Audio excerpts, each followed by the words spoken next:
ജീവന്റെ കാരണമേ,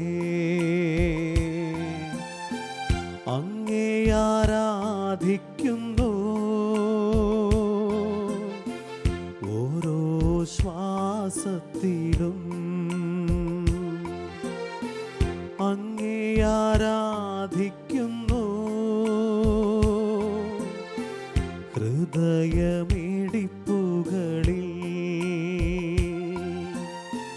അങ്ങേ ആരാധിക്കുന്നു. ജീവിതം തന്നുകൊണ്ട്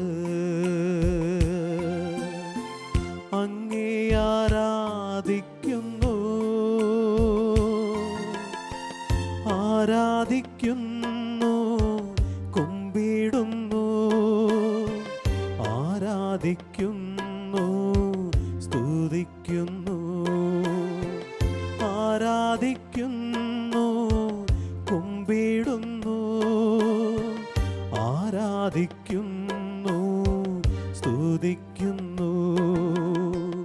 ആരാധിക്കുന്നു, കുമ്പിടുന്നു, ആരാധിക്കുന്നു, സ്തുതിക്കുന്നു.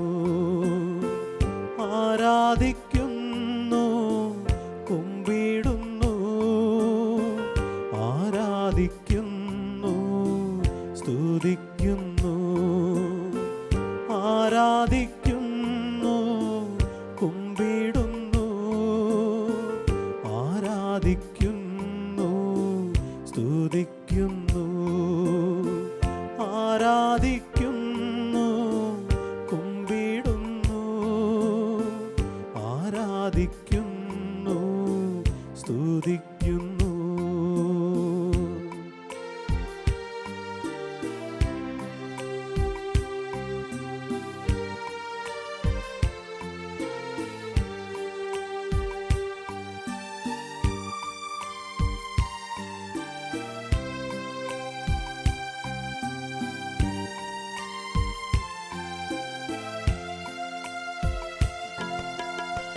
ദുഃഖങ്ങൾ തന്നുകൊണ്ട്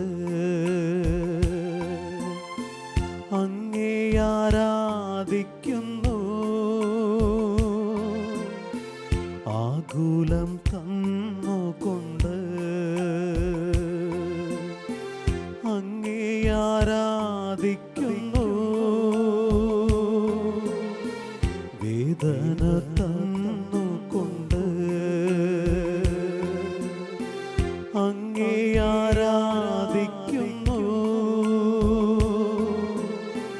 കുറവുകൾ തന്നുകൊണ്ട് അങ്ങേ ആരാധിക്കുന്നു. ആരാധിക്കുന്നു, കുമ്പിടുന്നു, ആരാധിക്കുന്നു, സ്തുതിക്കുന്നു. ആരാധിക്കുന്നു, കുമ്പിടുന്നു, ആരാധിക്കുന്നു, സ്തുതിക്കുന്നു. ഒരു നിമിഷം ശിരസ്സ് നമിക്കാം, കരങ്ങൾ കൂപ്പാം.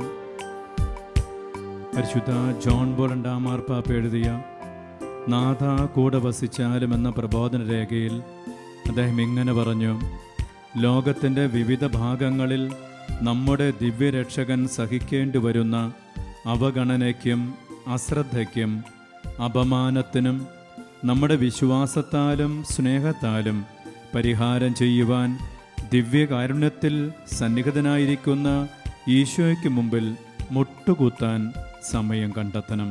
എൻ്റെ പ്രിയപ്പെട്ട സഹോദരങ്ങളെ, ദിവ്യകാരുണ്യ സന്നിധിയിൽ നമ്മൾ മുട്ടുകുത്തുന്നത്, ശിരസ് നമിക്കുന്നത്, കരങ്ങൾ കൂപ്പുന്നത് നമ്മുടെയും ലോകത്തിൻ്റെ വിവിധ ഭാഗങ്ങളിലായി ഈശോയ്ക്കുണ്ടാകുന്ന വേദനകളെയും അപമാനങ്ങളെയും സങ്കടങ്ങളെയും ഒക്കെ ഓർത്തുകൊണ്ട് പരിഹാരമായിട്ടാണ് എന്ന് നമുക്ക് ഓർക്കാം. ആ ഭാവത്തോടെ, ആ വലിയ സ്നേഹത്തോടെ നമുക്ക് അവിടുത്തെ ആരാധിക്കാം, കുമ്പിടാം, സ്തുതിക്കാം, നമുക്ക് പാടി പ്രാർത്ഥിക്കാം. ആരാധിക്കുന്നു, കുമ്പിടുന്നു, ആരാധിക്കുന്നു, ആരാധിക്കുന്നു സ്തുതിക്കുന്നു ഏറ്റവും പരിശുദ്ധനായവന്റെ മുമ്പിൽ ആരാധിക്കുന്നു കുമ്പിടുന്നു ആരാധിക്കുന്നു സ്തുതിക്കുന്നു സർവശക്തനായ ദൈവത്തിന്റെ മുമ്പിൽ ആരാധിക്കുന്നു കുമ്പിടുന്നു ആരാധിക്കുന്നു സ്തുതിക്കുന്നു നമ്മുടെ ജീവന്റെയും ജീവിതത്തിന്റെയും കാരണമായ ഈശോയുടെ മുമ്പിൽ ആരാധിക്കുന്നു കുമ്പിടുന്നു ആരാധിക്കുന്നു സ്തുതിക്കുന്നു നമ്മുടെ എല്ലാ നിയോഗങ്ങളും ആവശ്യങ്ങളും സമർപ്പിച്ചുകൊണ്ട് ആരാധിക്കുന്നു കുമ്പിടുന്നു ആരാധിക്കുന്നു സ്തുതിക്കുന്നു നമ്മുടെ എല്ലാ വേദനകളും കഷ്ടപ്പാടുകളും സമർപ്പിച്ചുകൊണ്ട് ആരാധിക്കുന്നു കുമ്പിടുന്നു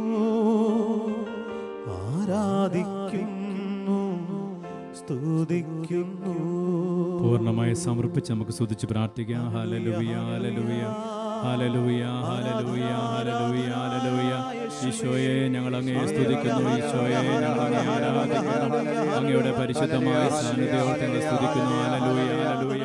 കർത്താവേ, ലോകത്തെമ്പാടുമായി അർപ്പിക്കപ്പെടുന്ന സകല ബലികളോട് ചേർന്ന് ഇപ്പോൾ അങ്ങയെ വിവിധ ഇടങ്ങളിൽ ആരാധിക്കുന്ന എല്ലാ വിശ്വാസികളോടും ചേർന്ന് ഞങ്ങൾ അങ്ങയെ സ്തുതിക്കുന്നു. ഹല്ലേലൂയ ഹല്ലേലൂയ ഹല്ലേലൂയ ഹല്ലേലൂയ. കർത്താവേ, ഈ ആരാധന വേളയിൽ ഈ ശുശ്രൂഷയിലായിരിക്കുന്ന എല്ലാ പ്രിയപ്പെട്ട മക്കളെ സമർപ്പിച്ചുകൊണ്ട് ലോകത്തിന്റെ നാനാഭാഗങ്ങളിലായ അങ്ങയുടെ മുമ്പിൽ സമർപ്പിക്കുന്ന എല്ലാ മക്കളെ ഓർത്തുകൊണ്ട് സ്തുതിക്കുന്നു. ഹല്ലേലൂയ ഹല്ലേലൂയ ഹല്ലേലൂയ. കർത്താവേ, എല്ലാ ലോക പാപത്തിന് പരിഹാരമായി ഞങ്ങൾ അങ്ങയെ സ്തുതിക്കുന്നു. അങ്ങേക്കുണ്ടായ അപമാനത്തിന് വേദനയ്ക്കും പരിഹാരമായി ഞങ്ങൾ അങ്ങയെ സ്തുതിക്കുന്നു. ഹല്ലേലൂയ ഹല്ലേലൂയ ഹല്ലേലൂയ ഹല്ലേലൂയ ഹല്ലേലൂയ ഹല്ലേലൂയ. ഓ ദിവ്യകാരണമേ, ഞങ്ങൾ അങ്ങയെ ആരാധിക്കുന്നു. സ്നേഹത്തിന്റെ സാന്നിധ്യമായ ഈശോയെ ഞങ്ങൾ അങ്ങയെ ആരാധിക്കുന്നു. ഞങ്ങളെ സൗഖ്യപ്പെടുത്തുന്ന ഈശോയെ ഞങ്ങൾ അങ്ങയെ ആരാധിക്കുന്നു. ഞങ്ങളെ അനുഗ്രഹിക്കുന്ന ഈശോയെ ഞങ്ങൾ അങ്ങയെ ആരാധിക്കുന്നു. ഹല്ലേലൂയ ഹല്ലേലൂയ ഹല്ലേലൂയ ഹല്ലേലൂയ. എല്ലാ അനുഗ്രഹത്തിന്റെ ഉറവിടമായവനെ ഞങ്ങൾ അങ്ങയെ ആരാധിക്കുന്നു. എല്ലാ കൃപയ്ക്കും കേന്ദ്രമായവനെ ഞങ്ങൾ അങ്ങയെ ആരാധിക്കുന്നു. ഹല്ലേലൂയ ഹല്ലേലൂയ ഹല്ലേലൂയ ഹല്ലേലൂയ ഹല്ലേലൂയ ഹല്ലേലൂയ ഹല്ലേലൂയ ഹല്ലേലൂയ. യേശുവേ മഹത്വം, യേശുവേ ആരാധന. പിതാവായ ദൈവമേ ഞങ്ങൾ ആരാധിക്കുന്നു. പരിശുദ്ധാത്മാവായ ദൈവമേ ഞങ്ങൾ അങ്ങേ ആരാധിക്കുന്നു. ഏറ്റവും പരിശുദ്ധ ത്രിത്വമേ ഞങ്ങൾ അങ്ങേ ആരാധിക്കുന്നു. ഹല്ലേലൂയ ഹല്ലേലൂയ ഹല്ലേലൂയ ഹല്ലേലൂയ ഹല്ലേലൂയ ഹല്ലേലൂയ ഹല്ലേലൂയ ഹല്ലേലൂയ. യേശുവേ നന്ദി, യേശുവേ നന്ദി, യേശുവേ നന്ദി. കുമ്പിടുന്നു ആരാധിക്കുന്നു സ്തുതിക്കുന്നു ആരാധിക്കുന്നു കുമ്പിടുന്നു ആരാധിക്കുന്നു സ്തുതിക്കുന്നു. ചേർന്ന് പാടി പ്രാർത്ഥിക്കാം. ആരാധിക്കുന്നു കുമ്പിടുന്നു ആരാധിക്കുന്നു സ്തുതിക്കുന്നു. ഒരിക്കൽ കൂടെ ആരാധിക്കുന്നു കുമ്പിടുന്നു ആരാധിക്കുന്നു സ്തുതിക്കുന്നു ആരാധിക്കുന്നു കുമ്പിടുന്നു ആരാധിക്കുന്നു സ്തുതിക്കുന്നു. പരിശുദ്ധ പരമ ദിവ്യകാരുണ്യത്തിന് എന്നേരവും ആരാധനയും സ്തുതിയും പുകഴ്ചയും ഉണ്ടായിരിക്കട്ടെ. ഞങ്ങളുടെ കൂടെ വസിക്കുന്ന പരിശുദ്ധ പരമ ദിവ്യകാരുണ്യത്തിന് എന്നേരവും ആരാധനയും സ്തുതിയും പുകഴ്ചയും ഉണ്ടായിരിക്കട്ടെ. ഞങ്ങളെ സ്നേഹിക്കുന്ന പരിശുദ്ധ പരമ ദിവ്യകാരുണ്യത്തിന് എന്നേരവും ആരാധനയും സ്തുതിയും പുകഴ്ചയും ഉണ്ടായിരിക്കട്ടെ. വിശുദ്ധ യോഹന്നാന്റെ സുവിശേഷം 8-ാം അധ്യായത്തിലെ 14-ാം തിരുവചനത്തിലൂടെ ഈശോ ഇങ്ങനെ പറയുന്നു: ഞാൻ എവിടെ നിന്ന് വന്നുവെന്നും എവിടേക്ക് പോകുന്നുവെന്നും എനിക്കറിയാം. ഈശോയുടെ സന്നിധിയിൽ ഒത്തിരി സ്നേഹത്തോടെ, ആദരവോടെ, ഭക്തിയോടെ, സന്തോഷത്തോടെ നമുക്കായിരിക്കാം. ഈ സാന്നിധ്യം നമ്മുടെ വ്യക്തിജീവിതത്തിൻ്റെ എല്ലാ തലങ്ങളെയും സ്പർശിക്കുന്ന ദൈവകൃപയുടെ സമയമായി മാറട്ടെ. തിരുസന്നിധിയിൽ നമ്മൾ ചെലവിടുന്ന ഈ ആരാധനാ നിമിഷങ്ങൾ ദൈവത്തിന് എല്ലാ കൃപയും നമ്മളിലേക്ക്, കുടുംബങ്ങളിലേക്ക്, സമൂഹത്തിലേക്ക് ചൊരിയുന്ന സമയമാണ് നമുക്ക് ഓർക്കാം. ജനോവയിലെ വിശുദ്ധ കത്രീന ഇങ്ങനെയാണ് പറയുന്നത്: ഞാൻ സക്രാരുടെ മുമ്പിൽ ചെലവിട്ട നിമിഷങ്ങളാണ് എൻ്റെ ജീവിതത്തിലെ ഏറ്റവും സന്തോഷപ്രദമായ സമയം. ഈ ദിവികാരണ സന്നിധിയിലായിരിക്കുമ്പോൾ ആ വിശുദ്ധിയുടെ മനോഭാവത്തിൽ നമുക്കായിരിക്കാം. നമ്മൾ ചെലവിടുന്ന ഓരോ നിമിഷവും നഷ്ടമല്ല, ലാഭത്തിൻ്റെയും അനുഗ്രഹത്തിൻ്റെയും കൃപയുടെയും സൗഖ്യത്തിൻ്റെയും നിമിഷങ്ങളാണ് എന്ന് നമുക്ക് ഓർക്കാം. പ്രിയമുള്ളവരെ, ഈശോയ്ക്ക് വ്യക്തമായി അറിയാമായിരുന്നു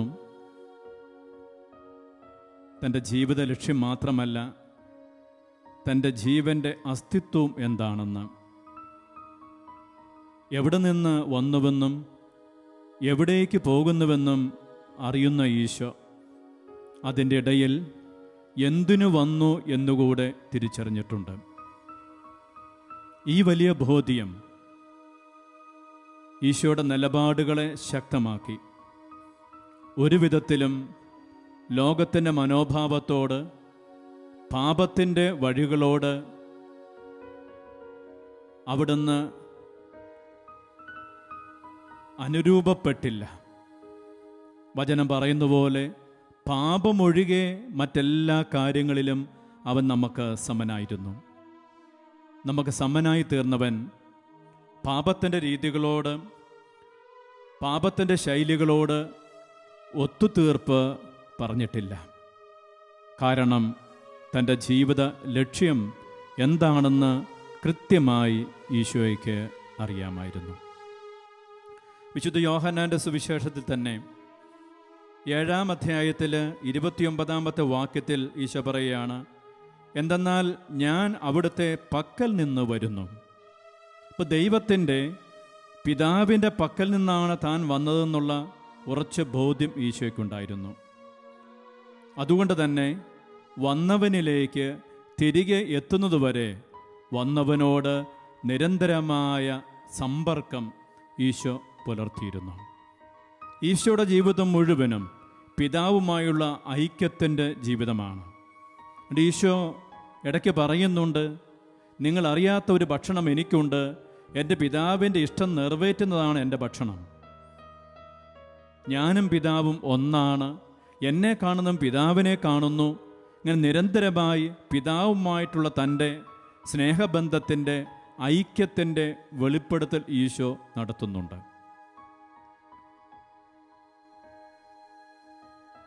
ഒരുപക്ഷെ പ്രിയ സഹോദര സഹോദരി, എനിക്കും നിങ്ങൾക്കും പറ്റിയ വീഴ്ച എന്ന് പറയുന്നത് എവിടെ നിന്ന് വന്നു, എവിടേക്ക് പോകുന്നു എന്നതിനെക്കുറിച്ച് ധാരണയില്ലാത്ത അവസ്ഥ. ജീവിത ലക്ഷ്യങ്ങൾ നമുക്ക് മാറിപ്പോകുന്നു. ദൈവം തരുന്ന മാനദണ്ഡങ്ങളും ദൈവത്തിൻ്റെ പ്രമാണങ്ങളും ദൈവത്തിൻ്റെ കൽപ്പനകളും കുറ്റമറ്റവരായി പാലിക്കേണ്ട നമ്മൾ നമ്മുടെ ഇഷ്ടങ്ങൾക്ക് മുൻതൂക്കം കൊടുത്ത് നമ്മുടെ ഇഷ്ടങ്ങളെ ദൈവത്തിന് ഇഷ്ടങ്ങളായി തെറ്റിദ്ധരിച്ച് അവതരിപ്പിച്ച് നമ്മൾ സ്വന്തം വഴികൾ തേടുകയും തിരഞ്ഞെടുപ്പുകൾ എൻ്റെ ഇഷ്ടങ്ങളായി പരിണമിക്കുകയും നിലപാടുകൾ അത് ദൈവത്തിൻ്റെതാണെന്ന് ആരോപിക്കുകയും ചെയ്തുകൊണ്ട് വ്യർത്ഥതയുടെയും സ്വാർത്ഥതയുടെയും വഴിയിലൂടെ ദൈവത്തെ മാറ്റിവെച്ചവരും മറച്ചുവെച്ചവരും ഉപേക്ഷിച്ചവരുമായി നമ്മൾ മാറിയിട്ടുണ്ട്. കർത്താവിൻ്റെ സന്നിധിയിൽ ഈ ആരാധന നിമിഷത്തിലായിരിക്കുമ്പോൾ നമ്മുടെ കുറവുകൾ, നമ്മുടെ വീഴ്ചകളെ സമ്മതിച്ചുകൊണ്ട് വഴിതെറ്റിപ്പോയതിനെക്കുറിച്ച് അനുതപിച്ചുകൊണ്ട് നമുക്ക് പാടി പ്രാർത്ഥിക്കാം.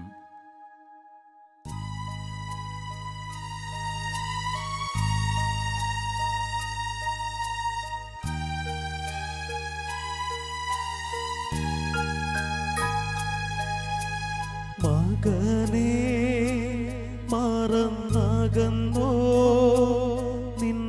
ഭവനം പാഴ്മരുവിൽ ഏകനായി നീ പോയതെവിടെ? മകളെ മറന്നകന്നോ നിന്റെ ഭവനം പാഴ്മരുവിൽ ഏകയായി നീ പോയതെവിടെ? തിരിച്ചു വരും നിന്നെ മാറോടു ചേർക്കാൻ കാത്തു നിൽക്കുന്നിതാ സ്നേഹപിതാവു ഞാൻ. മകനെ മറന്നകന്നോ നിന്റെ ഭവനം പാഴ്മരുവിൽ ഏകനായി നീ പോയതെവിടെ? തിരിച്ചു വരും നിന്നെ മാറോടു ചേർക്കാൻ കാത്തു നിൽക്കുന്നു ഞാൻ നിൻ സ്നേഹപിതാവു ഞാൻ. വിശുദ്ധ യോഹന്നാന്റെ സുവിശേഷം 14-ാം അധ്യായത്തിൽ 6-ാം തിരുവചനത്തിൽ യേശു പറഞ്ഞു, വഴിയും സത്യവും ജീവനും ഞാനാണ്, എന്നിലൂടെ അല്ലാതെ ആരും പിതാവിൻ്റെ പക്കലേക്ക് വരുന്നില്ല. പ്രിയപ്പെട്ട സഹോദര സഹോദരി, പിതാവിൻ്റെ പക്കലേക്ക് മടങ്ങിപ്പോകേണ്ടവരാണ് നമ്മൾ ഓരോരുത്തരും. അടിസ്ഥാനപരമായ ജീവിത ലക്ഷ്യം മറന്നതുകൊണ്ടാണ് ദൈവം മനുഷ്യനായി ഭൂമിയിലേക്ക് വന്നത്. അവൻ്റെ ജീവിതവും പ്രഘോഷണങ്ങളും പ്രവർത്തനങ്ങളും മുഴുവനും പിതാവിങ്കിലേക്കുള്ള വഴികൾ നമ്മെ കാണിച്ചു തരികയായിരുന്നു. ഈ ദിവ്യകാരുണ്യം എന്ന് പറയുന്നത് പിതാവിങ്കിലേക്ക് മടങ്ങിപ്പോയ യേശുവിൻ്റെ പൂർണ്ണ സാന്നിധ്യമാണ്. കാരണം അവൻ ഈ ഭൂമിയിൽ നിന്ന് പിതാവിൻ്റെ ഭവനത്തിലേക്ക് മടങ്ങിയതിനു ശേഷം നാം അനാഥരാകാൻ പാടില്ല. നമ്മുടെ ജീവിത ലക്ഷ്യം തെറ്റിപ്പോകാൻ പാടില്ല. വഴിമാറി നടക്കാൻ പാടില്ല. അതുകൊണ്ട് നിങ്ങളോട് കൂടെ ആയിരിക്കുവാൻ ലോകാവസാനം വരെ എൻ്റെ സാന്നിധ്യമുണ്ടായിരിക്കും ഈ പരിശുദ്ധ കുർബാനയായി. കർത്താവിൻ്റെ ഈ വചനം നമുക്ക് ഏറ്റ് പ്രാർത്ഥിക്കാം. വഴിയും സത്യവും ജീവനും ഞാനാകുന്നു, എന്നിലൂടെ അല്ലാതെ ആരും പിതാവിന്റെ പക്കലേക്ക് വരുന്നില്ല. വഴിയും സത്യവും ജീവനും ഞാനാകുന്നു, എന്നിലൂടെ അല്ലാതെ ആരും പിതാവിന്റെ പക്കലേക്ക് വരുന്നില്ല. കർത്താവായ ഈശോയെ, ഞങ്ങളുടെ ജീവിതത്തിന്റെ ഏറ്റവും പ്രധാന ലക്ഷ്യം പിതാവിന്റെ പക്കലേക്ക് എത്തുകയാണല്ലോ. നല്ല ഈശോയെ, അങ്ങിലൂടെ അല്ലാതെ ആർക്കും ഒരിക്കലും പിതാവിന്റെ പക്കൽ എത്തുവാൻ കഴിയുകയില്ല എന്ന് ഞാൻ വിശ്വസിക്കുന്നു, ഏറ്റുപറയുന്നു. എന്റെ ഈശോയെ, ഞാനും എന്റെ കുടുംബവും എന്റെ സമൂഹവും മനുഷ്യകുലം മുഴുവനും അങ്ങിലൂടെ കർത്താവായ യേശുവിലൂടെ പിതാവിന്റെ പക്കലേക്ക് എത്തുവാൻ അനുഗ്രഹിക്കണമേ. ഹല്ലേലൂയ, ഹല്ലേലൂയ, ഹല്ലേലൂയ. കർത്താവായ ഈശോയെ, അങ്ങയുടെ മാർഗത്തിൽ നിന്നും മാറി നടന്നതിനെ ഓർത്ത് ഞാൻ മാപ്പ് ചോദിക്കുന്നു. എന്നോട് ക്ഷമിക്കണമേ, എന്നെ അനുഗ്രഹിക്കണമേ. ഹല്ലേലൂയ, ഹല്ലേലൂയ, ഹല്ലേലൂയ. സ്തുതിച്ച് പ്രാർത്ഥിക്കാം. ഹല്ലേലൂയ, ഹല്ലേലൂയ, ഹല്ലേലൂയ. യേശുവേ നന്ദി, യേശുവേ സ്തുതി, യേശുവേ ആരാധന. ദൈവമേ മഹത്വം, മഹത്വം, മഹത്വം, മഹത്വം, മഹത്വം. കർത്താവേ, കൃപ എല്ലാ മക്കളിലേക്ക് ഒഴുക്കണമേ എന്ന് പ്രാർത്ഥിക്കുന്നു. വഴിതെറ്റിയവരെ തിരികെ കൊണ്ടുവരണമേ എന്ന് പ്രാർത്ഥിക്കുന്നു. 99 നീതിമാന്മാരെ വിട്ട് വഴിതെറ്റിപ്പോയ ഒന്നിനു വേണ്ടി വന്ന ഈശോയെ, പാപത്തിൽ വഴി കിടക്കുന്ന എല്ലാ മക്കളെയും തിരികെ കൊണ്ടുവരണമേ എന്ന് പ്രാർത്ഥിക്കുന്നു. അങ്ങയുടെ പക്കലേക്ക് മടങ്ങി വരുവാൻ തക്കവിധം എല്ലാ ഹൃദയങ്ങളെ സ്പർശിക്കണമേ എന്ന് പ്രാർത്ഥിക്കുന്നു. പ്രത്യേകിച്ച് ഈ ആരാധനയിൽ പങ്കെടുക്കുന്ന വ്യക്തികളെയും കുടുംബങ്ങളെയും അനുഗ്രഹിക്കണമെന്ന് പ്രാർത്ഥിക്കുന്നു. ഹല്ലേലൂയ, ഹല്ലേലൂയ, ഹല്ലേലൂയ. യേശുവേ നന്ദി, യേശുവേ സ്തുതി. ഹല്ലേലൂയ.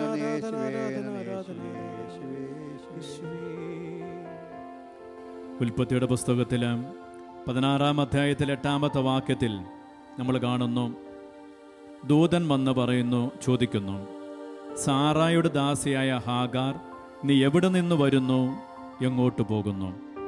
പ്രിയപ്പെട്ടവരെ, ഈ ചോദ്യത്തിൻ്റെ അർത്ഥം മറന്നുപോയതുകൊണ്ടും ഈ ചോദ്യം നമ്മൾ ചോദിക്കാത്തതുകൊണ്ടുമാണ് വഴിതെറ്റിപ്പോകുന്നത്. വഴിതെറ്റാത്തവൻ, വഴി അറിയുന്നവൻ, വഴി കാണിച്ചവൻ, വഴിയും സത്യവും ജീവനുമായ യേശുവിൻ്റെ പിന്നാലെയാണ് നാം പോകേണ്ടത്. നമ്മൾ പലപ്പോഴും പാടിയിട്ടുള്ള ആ ഗാനം ആലപിച്ചുകൊണ്ട് നമ്മുടെ തീരുമാനത്തെ ഒന്നും കൂടെ ഉറപ്പിക്കാം. എൻ്റെ ലക്ഷ്യം ഞാൻ തെറ്റുന്നില്ല, എൻ്റെ വഴി ഞാൻ മാറുന്നില്ല, യേശുവിൻ്റെ പിന്നാലെ എൻ്റെ യാത്ര തുടരുകയാണ്. ഈശോയെ, ഈ ആരാധനയിൽ പങ്കെടുക്കുന്ന ഞങ്ങൾക്കെല്ലാവർക്കും അതിനുള്ള ശക്തി തരണമേ എന്ന് നമുക്ക് പാടി പ്രാർത്ഥിക്കാം. യേശുവിൻ്റെ പിന്നാലെ പോകുവാൻ ആത്മാവിൽ തീരുമാനം ചെയ്തു, മേലിൽ പിന്നിലേൽക്കില്ലൽപ്പവും. യേശുവിൻ്റെ പിന്നാലെ പോകുവാൻ ആത്മാവിൽ തീരുമാനം ചെയ്തു, മേലിൽ പിന്നിലേൽക്കില്ലൽപ്പവും. തീരുമാനം ചെയ്തു, മേലിൽ പിന്നിലേൽക്കില്ലൽപ്പവും. തീരുമാനം ചെയ്തു, മേലിൽ പിന്നിലേൽക്കില്ലൽപ്പവും. ഈശോയുടെ ആശീർവാദത്തിനോട് നമുക്ക് ഒരുങ്ങാം. നമുക്ക് ആവുന്ന രീതിയിൽ മുട്ടുമേ നിൽക്കുകയോ ഏറ്റവും ഭക്തി ആദരവോടെ തിരുസന്നിധിയിൽ കരങ്ങൾ കൂപ്പി നിൽക്കുകയോ ചെയ്യാം. ഈശോ ഇപ്പോൾ അനുഗ്രഹിക്കുമ്പോൾ പ്രത്യേകമായിട്ട് നമ്മൾ ഓർക്കുക, പ്രാർത്ഥിക്കുക. ഈശോയെ, അങ്ങയുടെ വഴിയിലൂടെ സഞ്ചരിക്കുവാൻ, അങ്ങയുടെ വചനത്തിൻ്റെ വഴിയിലൂടെ സഞ്ചരിക്കുവാൻ ഞങ്ങളെ സഹായിക്കണമേ എന്ന്. ഞങ്ങളുടെ ജീവിത ലക്ഷ്യം ഈ ഭൂമിയിൽ കൊണ്ട് നേടുന്നതല്ല, മറിച്ച് പിതാവിൻ്റെ പക്കലേക്കുള്ള മടങ്ങിവരവാണെന്നുള്ള ആ ഉറച്ച ബോധ്യത്തിൽ വളരുവാൻ, അതിനുതകുന്ന രീതിയിൽ ഞങ്ങളുടെ ജീവിതത്തെ ഒരുക്കുവാൻ അവിടെ ഞങ്ങൾ അനുഗ്രഹിക്കണമേ എന്ന് ആഗ്രഹിച്ച് നമുക്ക് അവിടുത്തെ ആശീർവാദത്തിനായിട്ട് ഒരുങ്ങാം.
പരിശുദ്ധ പരമമാ ദിവ്യകാരുണ്യമേ, എന്നുമെന്നും അങ്ങേക്കാരാധന. പരിശുദ്ധ പരമമാ ദിവ്യകാരുണ്യമേ, എന്നുമെന്നും അങ്ങേക്കാരാധന. പരിശുദ്ധ പരമമാ ദിവ്യകാരുണ്യമേ, എന്നുമെന്നുമെന്നും അങ്ങേക്കാരാധന. എന്നുമെന്നുമെന്നും അങ്ങേക്കാരാധന. എന്നുമെന്നും അങ്ങേക്കാരാധന.